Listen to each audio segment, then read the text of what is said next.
Dalam nama Bapa, Putra, dan Roh Kudus. Amin. Shalom, selamat pagi saudara-saudara yang terkasih di dalam Yesus Kristus. Kita berjumpa sekali lagi di dalam renungan santapan firman Tuhan. Hari ini 21 Agustus 2022. Hari ini kita akan mendengarkan Injil yang dipetik dari Injil Lukas bab 13 ayat 22 hingga 30. Mari saudara-saudara yang terkasih, kita mempersiapkan diri kita untuk mendengarkan Injil Tuhan. Kemudian Yesus berjalan keliling dari kota ke kota dan dari desa ke desa sambil mengajar dan meneruskan perjalanannya ke Yerusalem. Dan ada seorang yang berkata kepadanya, "Tuhan, sedikit sajakah orang yang diselamatkan?" Jawab Yesus kepada orang-orang di situ, "Berjuanglah untuk masuk melalui pintu yang sesak itu. Sebab aku berkata kepadamu, banyak orang akan berusaha untuk masuk, tetapi tidak akan dapat. Jika tuan rumah telah bangkit dan telah menutup pintu, kamu akan berdiri di luar dan mengetuk-ngetuk pintu sambil berkata, 'Tuan, bukakanlah kami pintu.' Dan ia akan menjawab dan berkata kepadamu, 'Aku tidak tahu dari mana kamu datang.'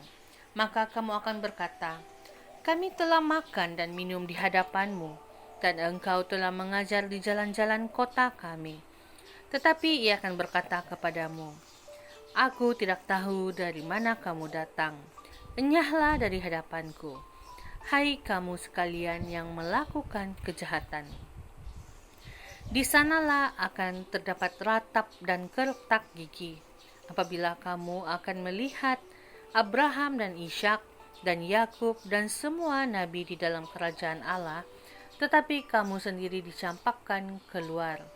Dan orang akan datang dari timur dan barat, dan dari utara dan selatan, dan mereka akan duduk makan di dalam kerajaan Allah.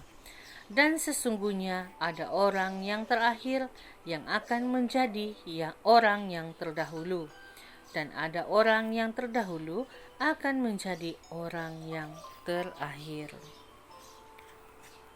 Demikianlah Injil Tuhan. Terpujilah Kristus. Saudara-saudara yang terkasih, bacaan Injil hari ini ia mengisahkan tentang Tuhan Yesus dalam perjalanannya menuju Yerusalem untuk menggenapi perutusannya di dunia ini.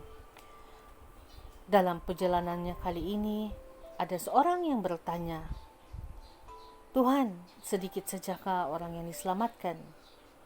Namun, Yesus tidak menjawab pertanyaan itu, tetapi Yesus berkata, "Berjuanglah untuk masuk melalui pintu yang sesak itu. Banyak orang akan berusaha untuk masuk, tetapi tidak akan dapat." Nah, saudara-saudari, Yesus hendak mengingatkan kita supaya sebelum mengalami Paskahnya, kita sudah menyatakan kesungguhan untuk bertobat.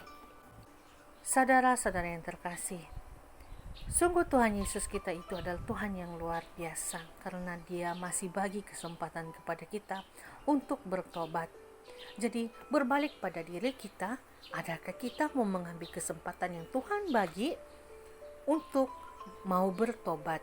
Nah, di dalam Lukas bab 9 ayat 23, "Setiap orang yang mau mengikuti aku, ia harus menyangkal dirinya, memikul salibnya setiap hari dan mengikuti aku." Saudara-saudari, Yesus mau kita komitmen dan usaha terus-menerus agar layak di dalam perjamuan abadinya.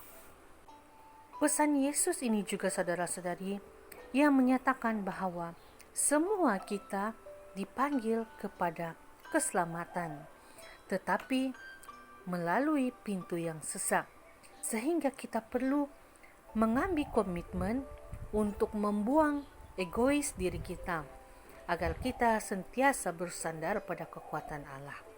Jadi saudara-saudari yang terkasih, keselamatan adalah inisiatif dari Allah sebagai anugerah untuk kita. Jadi kita menjawabi anugerah ini dengan menghidupi iman kita, dengan cara hidup seturut kehendak Allah. Kita mohon kuasa Roh Kudus memimpin tiap langkah kita. Dengan itu, sesesak manapun pintu yang kita lewati, Tuhan pasti menyertai kita. Seperti pesan Paus Emeritus Benediktus yang ke-16, persahabatan yang benar dengan Yesus ditunjukkan dalam cara hidup menghendaki hati yang baik, rendah hati, lemah lembut, berbelas kasih, mampu membangun keadilan dan kebenaran, memiliki komitmen untuk setia dan jujur di dalam membangun kedamaian.